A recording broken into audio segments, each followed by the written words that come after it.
ನೀ ಆಸ್ಟಿಯೋಆರ್ಥ್ರೈಟಿಸ್ ಅಥವಾ ಮಂಡಿಯ ಅಸ್ಥಿ ಸಂಧಿವಾತ ಹೇಗೆ ಇದನ್ನು ಪ್ರಿವೆಂಟ್ ಮಾಡೋದು?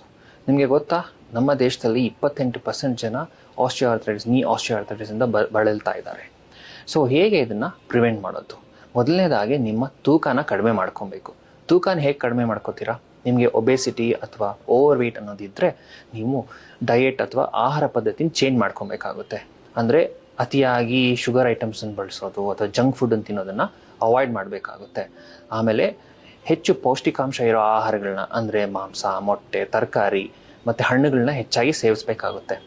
ಕೆಲವೊಮ್ಮೆ ನಿಮಗೆ ಪೌಷ್ಟಿಕಾಂಶಗಳ ಕೊರತೆ ಇರುತ್ತೆ, ಎಸ್ಪೆಷಲಿ ವೈಟಮಿನ್ D3 ಮತ್ತು ಕ್ಯಾಲ್ಶಿಯಂ ಅನ್ನೋದು.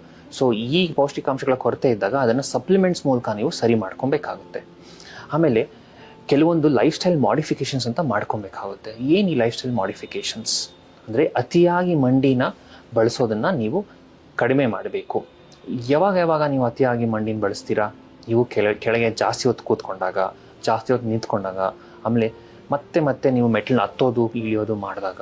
ಸೊ ಈ ಥರ ಮಾಡಿದಾಗ ನಿಮಗೆ ಜಾಸ್ತಿ ಡ್ಯಾಮೇಜ್ ಆಗಿ ಆಸ್ಟಿಯೋಆರ್ಥ್ರೈಟಿಸ್ ಜಾಸ್ತಿ ಆಗುತ್ತೆ.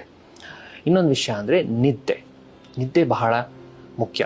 ಯಾಕಂದರೆ ನಿದ್ದೆಯಿಂದ ನಿಮ್ಮ ಓವರಾಲ್ ಆರೋಗ್ಯ ಇಂಪ್ರೂವ್ ಆಗುತ್ತೆ. ಸೊ ದಿನಕ್ಕೆ ಅಟ್ಲೀಸ್ಟ್ 6ರಿಂದ 8 ಅವರ್ ನಿದ್ದೆ ಮಾಡಬೇಕಾಗುತ್ತೆ ನೀವು. ಸೊ ನಿಮಗೇನಾದರೂ ಅಸ್ಥಿ ಸಂಧಿವಾತ, ಮಂಡಿಯ ಅಸ್ಥಿ ಸಂಧಿವಾತ ಅಥವಾ ನೀ ಆಸ್ಟಿಯೋಆರ್ಥ್ರೈಟಿಸ್ ಇದ್ದರೆ ಅದನ್ನು ನೆಗ್ಲೆಕ್ಟ್ ಮಾಡಬೇಡಿ. ಈಗಲೇ ಅದಕ್ಕೆ ಚಿಕಿತ್ಸೆ ಪಡೆದುಕೊಳ್ಳಿ.